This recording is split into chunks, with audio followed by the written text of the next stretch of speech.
নিউজিল্যান্ডের বিপক্ষে দুর্দান্ত এক সাহসী পদক্ষেপ নিল বিসিবি। কিউইদের বিপক্ষে টি-20 স্কোয়াড ঘোষণা দিয়েছে বাংলাদেশ ক্রিকেট বোর্ড।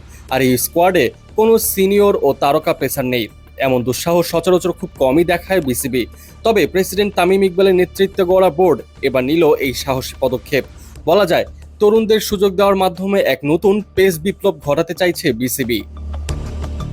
নিউজিল্যান্ডের বিপক্ষে এই সিরিজে ঘোষিত দলে বড় চমক হচ্ছে তিন শীর্ষ ফাস্ট বোলার মুস্তাফিজুর রহমান, তাসকিন আহমেদ ও নাহিদ রানার অনুপস্থিতি। তাদের জায়গায় প্রথমবারের মতো টি-20 স্কোয়াডে ডাক পেয়েছেন 28 বছর বয়সী অলরাউন্ডার আব্দুল গাফফার সাকলাইন এবং তরুণ পেসার রিপন মণ্ডল। সাকলাইন সম্প্রতি ঘরোয়া ক্রিকেটে বল হাতে নজর কেড়েছেন, পাশাপাশি ব্যাট হাতেও দ্রুত রান তুলতে পারদর্শী। অন্যদিকে রিপন মণ্ডল তিনিও কম যান না। বিপিএল থেকে শুরু করে ঘরোয়া যত লিগ হয়েছে সবকটা লিগে রিপন মণ্ডল তাক লাগিয়ে দিয়েছেন, যার ফলে এবার মূল স্কোয়াডে প্রথমবারের মতো ডাক পেলেন। নির্বাচকদের এই সিদ্ধান্তকে দেখা হচ্ছে দেশের পেস বোলিংয়ের গভীরতা যাচাইয়ের দারুণ সুযোগ।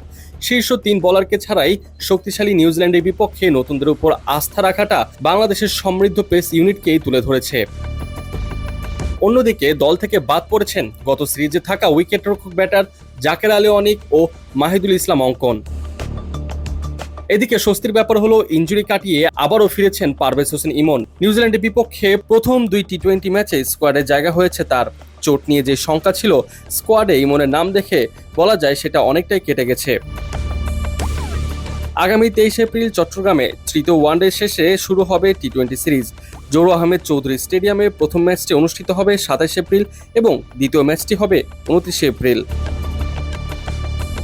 প্রথম দুই ম্যাচে বাংলাদেশের স্কোয়াডে কারা কারা আছে চলুন এক নজরে দেখে নেওয়া যাক। অধিনায়ক লিটন কুমার দাস, সাইফ হাসান, পারভেজ হোসেন ইমন, তানজিদ হাসান তামিম, শামীম হোসেন পাটোয়ারি, তাওহিদ হৃদয়, নুরুল হাসান সোহান, শেখ মেহেদী হাসান, নাসুম আহমেদ, রিশাদ হোসেন, শরীফুল ইসলাম, তানজিম হাসান সাকিব, রিপন মণ্ডল, মোহাম্মদ সাইফুদ্দিন ও আব্দুল গাফফার সাকলাইন।